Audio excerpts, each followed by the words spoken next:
Bonsoir Michel-Édouard Leclerc. Bonsoir. Président directeur général du groupe Leclerc. Merci beaucoup. 560 magasins, 18% des parts de marché, 8,3% de croissance. Voilà, c'est une des caractéristiques du leader de la distribution que vous êtes. C'est Carrefour le leader encore. Nous sommes encore challenger. Encore challenger. Mais on va le tacler en 2015.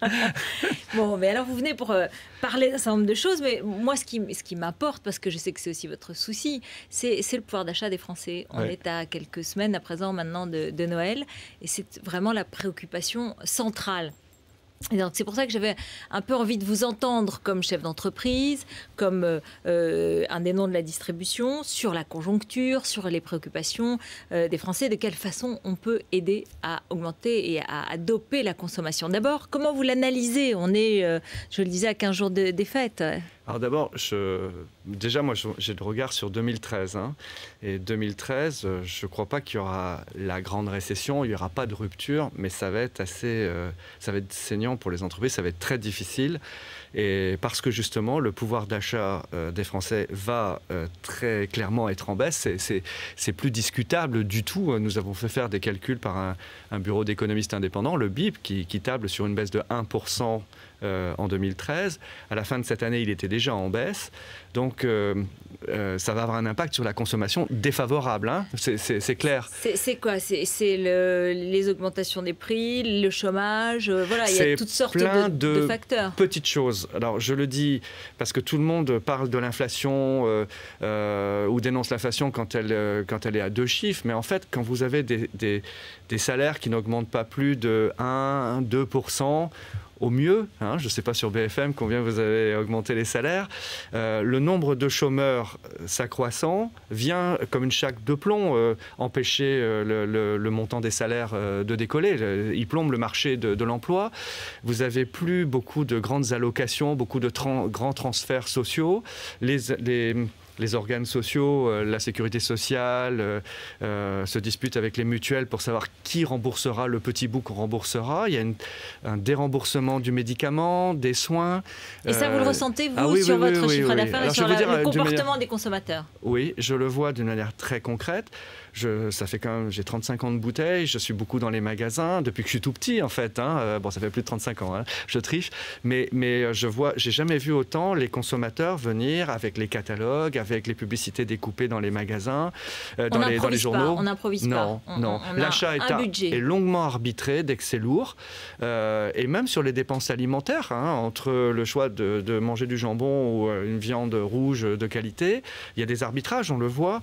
Et les gens, à juste titre d'ailleurs, regardent plus la composition de leur panier, de leur caddie avant de sortir dans les magasins. Et ça fait longtemps que je n'ai pas vu ça. Alors, est-ce que pardon, on en parlait beaucoup ces dernières semaines et tout. Est-ce qu'on cherche à acheter français parce qu'on a fait la campagne là-dessus? Vous le ressentez ça? Non, il y a un réflexe patriotique quand on répond au sondage. Qui peut être contre le soutien à l'économie française? Mais ce n'est pas un facteur d'achat. Entre nous, vous comme moi, on n'est pas habillé français, on ne s'est pas posé la question quand on a acheté des choses. Quand on achète une voiture, le réflexe Made in France est-il si clair que ça? Est-ce que Made in France, ça veut dire bon rapport qualité-prix? Ça veut dire voiture pas trop chère, certainement. Alors que pour d'autres, Made in France, c'est le luxe qui marche bien, mais notamment vis-à-vis des étrangers. Et puis, toutes les grandes... Donc, vous n'avez pas remarqué c'est un rapport particulier à ça. Le carburant, c'est un de vos produits alors voilà, phares. Que le carburant varie de quelques centimes ou pas, ça génère des flux, des rétentions. Lorsque nous avons, après les rencontres organisées avec Pierre Moscovici, décidé de bloquer dans les centres Leclerc le prix des carburants pour 3 mois, nous avons accru le chiffre d'affaires de 6%. C'est pas que les gens se transportent plus, on a pris des parts de marché sur d'autres parce qu'il y a une bonne élasticité, il y a une forte réaction à la baisse des prix. Et c'est partout pareil, dès qu'un distributeur fait une promo, dès que... on dit dès qu'un distributeur a une bonne image prix, aujourd'hui, il fait de la croissance. Il n'y a jamais eu autant de préoccupations sur le pouvoir d'achat, sur le prix des choses, sur le coût des choses. Et c'est souvent, ça s'exprime avec une augmentation du gaz de 2%, ça met la panique. Vous voyez, à tort ou à raison. Enfin, là, par exemple, sur le carburant, il n'y a plus de dispositif. Le dispositif gouvernemental est achevé. Est-ce que quand même, on va chez vous trouver des bons prix? Oui. Alors, je ne veux pas ici faire de la publicité, mais on a maintenu quelque chose qui est assez proche du dispositif, puisque j'ai promis, au nom de tous les centres Leclerc, que d'ici les retours des vacances de Noël, on ne margera pas plus de 1% sur les carburants. Donc, on est très proche du prix coûtant. Je dis 1% pour être sûr qu'il n'y aura pas de polémique. Mais vous voyez, aujourd'hui, on continue de tirer le marché. Et vous faites aussi autre chose que vous annoncez aujourd'hui, alors qui suscite des réactions, parce que justement, vos concurrents disent qu'ils le font depuis longtemps. Vous voulez faire un pacte avec les PME, vous voulez vous intéresser et soutenir les PME, mais vous voulez vous substituer à l'État? Vous trouvez non, que... je ne change pas de modèle économique, et c'est à l'État, dans le plan de compétitivité, dans les relations, dans le pacte avec l'entreprise, c'est à l'État de faire ce qu'il faut pour que nos entreprises françaises soient performantes à l'export ou sur le marché français. Non, moi j'ai un modèle global qui consiste d'abord à être consumériste. Je m'occupe du pouvoir d'achat des Français, je veux vendre moins cher. Mais je me rends compte que pour arriver à ça, il y a une grosse compétition entre les grands industriels et les PME. C'est une donnée objective, ce n'est pas par philanthropie que je m'intéresse aux PME. Je me rends compte que si on veut maintenir la biodiversité de l'offre et des entreprises, il faut que nous fassions un effort particulier sur ces PME, sur ces très petites entreprises. Et donc le gouvernement n'en fait pas assez? Parce que ça fait partie de son discours aussi, de soutenir et de sans interpeller le PME. Gouvernement, ces entreprises sont plus pris de court par la volatilité des matières premières qui pèsent dans leur approvisionnement, par exemple. Et donc, on a pris des engagements forts. On leur propose de prendre des engagements de force, celui d'avoir une plus grande visibilité sur l'année prochaine en concluant des accords dès la fin de cette année. Et comme ça, ils ont toute l'année pour savoir comment organiser leur chaîne de production. On a proposé aussi, nous, Leclerc, d'intégrer la hausse du coût des matières premières, à charge pour eux de les démontrer, parce que vous savez, quand on vend un produit fini, souvent la part de matières premières, c'est pas si important. Mais nous sommes prêts à jouer ce jeu-là pour les garder auprès de nous. Et puis nous sommes engagés sur des délais de paiement aussi plus courts que les délais de la loi. Donc c'est pas du mécénat, c'est une volonté de dire, voilà, regardez, dans notre politique globale de réponse aux consommateurs, on vous propose un lien privilégié, enfin en tout cas une manière de négocier qui soit un peu plus soft que celle du marché plus aride. Mais quand même, je reviens à mon idée, ça veut dire que selon vous, la politique du gouvernement ne privilégie pas assez les PME, elles sont trop menacées par la conjoncture, elles ne se concentrent pas assez, donc elles ne sont pas assez puissantes. Il y a beaucoup de choses de bonnes dans le rapport Gallois et même de la manière dont le gouvernement relaye ce rapport. Parce que vous savez, au-delà du jeu politique et de la manière des hommes politiques de se marquer, c'est vrai que même la droite n'a pas été non plus là dernièrement très forte sur le programme de compétitivité. Donc là, il y a quelque chose qui est établi, quelque chose qui fait débat, mais dans lequel le gouvernement s'investit.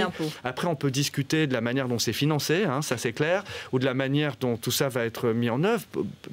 Aussi, la manière dont l'État lui-même ne fait pas l'économie de ces réformes structurelles encore. Quelle critique, par exemple, sur la manière dont c'est financé? Vous êtes contre l'augmentation de la TVA? Vous êtes contre l'augmentation... Non, mais par exemple, le gouvernement est allé chercher dans les fonds de participation et d'intéressement des entreprises. C'est les salariés qui vont payer ça. C'est-à-dire que très clairement, dans les centres Leclerc, on donne à 95% des centres Leclerc qui font du profit, on donne 25% des profits avant impôt au personnel. Tout, depuis l'hôtesse de caisse jusqu'au chef de rayon, etc. Le gouvernement s'invite comme ça en fin d'année et dit... il y a de l'argent, je prends, j'augmente le forfait social.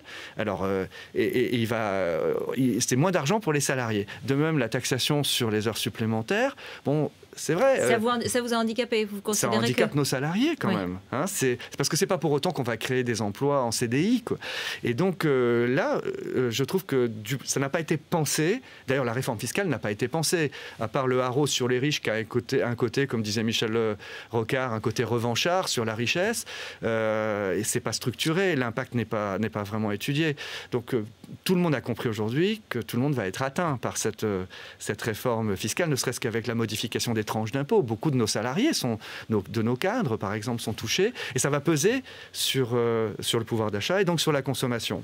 Et vous-même, comme patron, comme riche, entre guillemets, comme Français riche, comment vous le vivez? Vous apprêtez à payer la taxe des 75%? Vous pensez à l'exil fiscal? Que sais-je? Moi, si je m'exile un jour, ce sera en Bretagne, du côté de Concarneau, des Glénans. Non, je peux pas. Moi, je me sens, alors pour le coup, patriote, même si c'est un Breton qui le dit, pardonnez. Mais non, je trouve que je veux me battre contre une fiscalité qui est mal conçue, qui est inefficace, qui est provocatrice, qui fait fuir les riches. C'est un peu idiot, quoi, qu'ils aillent chez Cameron ou en Belgique. C'est vraiment contre-productif. Au-delà de la morale, c'est contre-productif. Il y en a tant que ça, vous en connaissez beaucoup? J'entends beaucoup de consultants, de fiscalistes qui disent qu'une grande partie des fortunes françaises ou même des investisseurs, et même les jeunes, regardez, ça ne les impacte pas positivement. Hein. Beaucoup de jeunes vous disent je vais aller à Londres, même si c'est un peu irrationnel, quoi. Donc il y avait un moyen, je pense, de faire contribuer plus par la solidarité, même les hauts revenus, que de tenir ce discours au-delà d'1 million, je prends les 3/4, etc. C'est sûr qu'on est un pays endetté. On est endetté à l'égard de qui? À l'égard des riches. Et vous leur tapez dessus au même moment, ça va pas. En tout cas, vous restez et vous payez. C'est ce que vous nous dites. Je reste.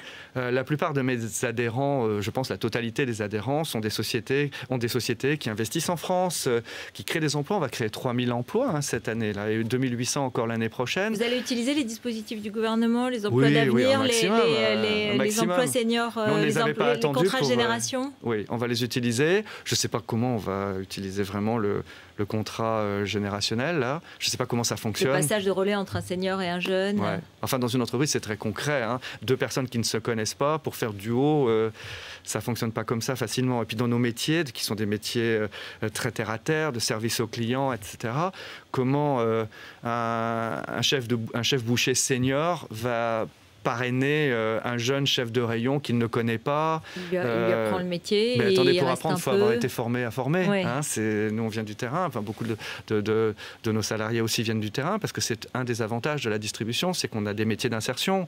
On n'est pas obligé d'avoir des diplômes gigantesques pour rentrer dans la distribution, et on peut y faire carrière malgré ça. Donc, je ne sais pas trop comment ça va fonctionner. Mais en tout cas, bienvenue à tous ces dispositifs, si ça peut marcher.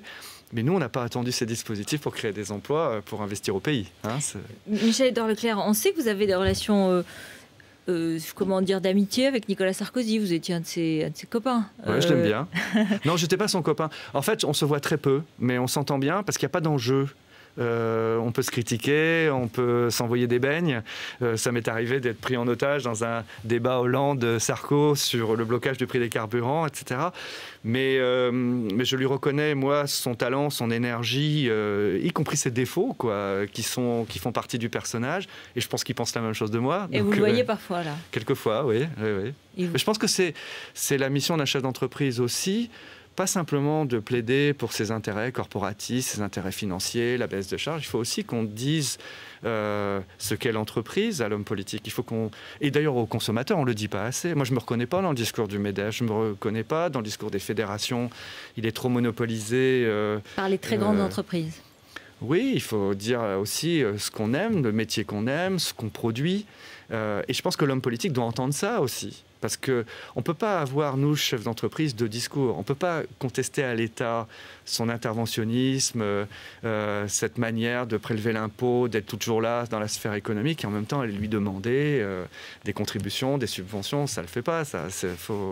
Moi, j'ai rien à demander à l'État. C'est ça la particularité Leclerc. Ouais. Qui est très jalousé, hein, puisque sur votre plan en PME, vos concurrents ont dit mais on n'a pas attendu pour le faire. Non, mais c'est bien s'ils l'ont fait. C'est le show Leclerc, il fait son show, et voilà, c'est sa manière de communiquer. On le sait, vous adorez la pub, vous adorez la communication un peu provocante. Combien d'entre eux se sont engagés à payer plus court, plus rapidement les PME? Combien d'entre eux se sont engagés à répercuter la hausse des matières premières? Voilà, c'est concret. S'ils le font, c'est bien. Moi, humblement, que ce soit après ou avant les autres, je viens vous dire les engagements des centres Leclerc. Ça mérite, je ne crois pas, d'être décrié. Et je ne décris pas ce qu'ils peuvent faire par ailleurs. Merci beaucoup, merci d'être venu sur le plateau de BFM TV. Restez avec nous. Dans un instant, c'est Alain Marchal qui va animer l'édition spéciale et je serai avec Olivier Mazerolle à ses côtés. À tout de suite.